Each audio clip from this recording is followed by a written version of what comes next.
रामचन्द्रपरब्रह्मणे नमः। श्रीगुरुभ्यो नमः। श्रीमात्रे नमः। श्रीगणेशाय नमः।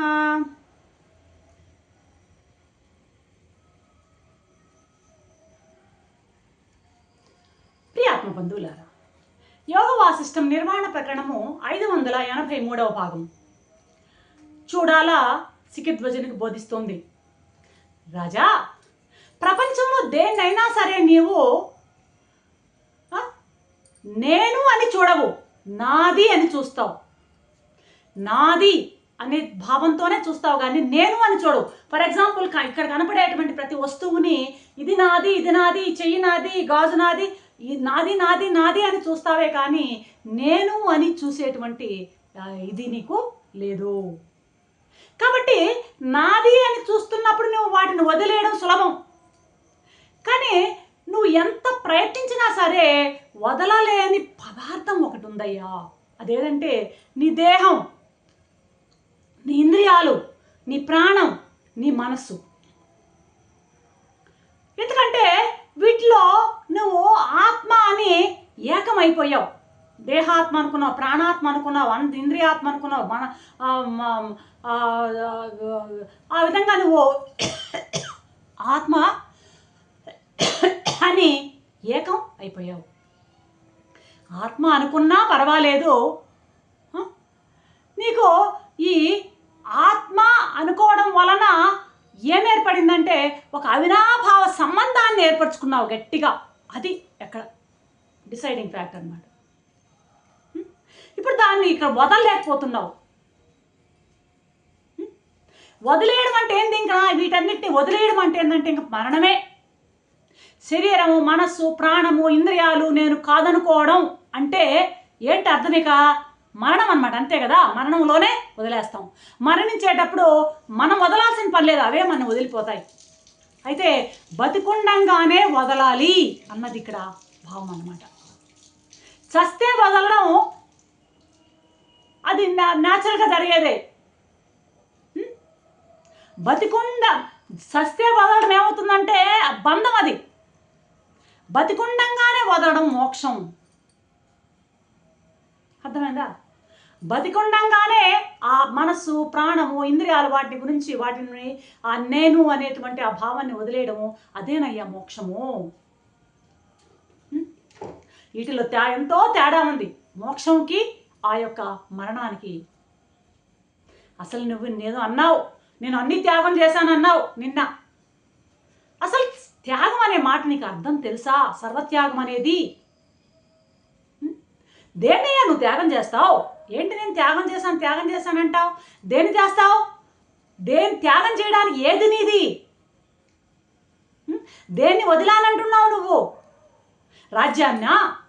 ఈ రాజ్యాన్ని ఎందరో రాజులు పాలించారు నీకు ముందు, నీ తర్వాత ఎందరో రాజులు, రాణులు పాలిస్తారు. భార్యను వదిలానంటావా? నీ భార్య నీకు భార్య, ఇంకొకరికి తల్లి, ఇంకొకరికి చెల్లి, ఇంకొకరికి కూతురు, ఆమె ఎందరికో సంబంధించింది. అర్థమైందా? నీ బంధువులు అంతే. నీ గృహమా ఎంతమందో నివసించారు, ఇంకెంతమందో నివసిస్తారు. భూమి ఎంతమందినో చూసింది భూమి. నీ ఛత్రం ఎంతమందో ధరించారు నీ బంధువులు. ఇవన్నీ నీ సొమ్ములు కాదయ్యా. నీమని చెప్పకు. దేన్ని వదిలానంటావు నువ్వు? అన్నిటినీ నేను బాహ్యంగా వదిలేశానని నువ్వేదో సంతోషిస్తున్నావు. అర్థమైందా? ఏంటి నువ్వు వదిలాను కానీ వదలలేదు. ఒకటి వదలింది ఒకటి ఉంది. ఏంటది అంటే ఒక్కటి చేయలా. నువ్వు సంబరపడిపోతున్నావు అన్నీ వదిలాను, కానీ నువ్వు చేయవలసింది ఒకటి ఉంది. ఏదంటే అన్నీ వదిలాను అనేటువంటి అన్నీ వదిలాను అంటున్నావే కానీ ఒకటి మాత్రం వదల్లా. ఏంటంటే అది రాగం. రాగం అనేటువంటి ఆ మమకారం ఉందే, దాన్ని నువ్వు వదలలేదు. ఆ ఒక్కటే గన మానుకోగలిగితే నీకు నిశ్శేషమైనటువంటి నీకు ఆ ముక్తు ముక్తికి నీ మార్గం సోపానాన్ని వేసుకున్న వాడివి అవుతావు అంటే అన్నాడు సిగ్గుదడు. ఏంటి మీరు రాజ్యం నాది కాదా? సరే రాజ్యం వదిలేనే, ఈ వనానికి వచ్చాని, ఈ అరణ్యం కూడా నాది కాదా? ఇది అది అరణ్యం నీది ఎలా అవుతుందయ్యా? సరే దీన్ని కూడా వదిలేస్తా, నాది కాదన్నారు కదా, వదిలేస్తా, నేను అరణ్యం వదిలి వెళ్ళిపోతున్నా అంటున్నాడు. ఎక్కడికైనా వెళ్తావు, నేను వస్తాను నీ వెంట అంటుంది ఈ చూడాల. నాకు అరణ్యం వదిలేను, ఇప్పుడు అరణ్యం వదిలేస్తున్నా, అరణ్యము, పర్వతాలు, నదులు ఇవన్నీ నాకేం అక్కర్లేదు. ఏంటయ్యా అక్కర్లేంది నింది? ఇవన్నీ నీవా ఏంటి వదలడానికి? నీవు ఏదో నేను సర్వత్యాగం చేశానని పెద్ద బోళాశంకరులాగా మాట్లాడుతున్నావే, పిచ్చివాళ్ళలాగా మాట్లాడుతున్నావు నువ్వు. నువ్వేంటి వదిలేది? ఈ చెట్టు, చేమ, నది, నీరు ఇవన్నీ నువ్వు కానే కాదు కదా.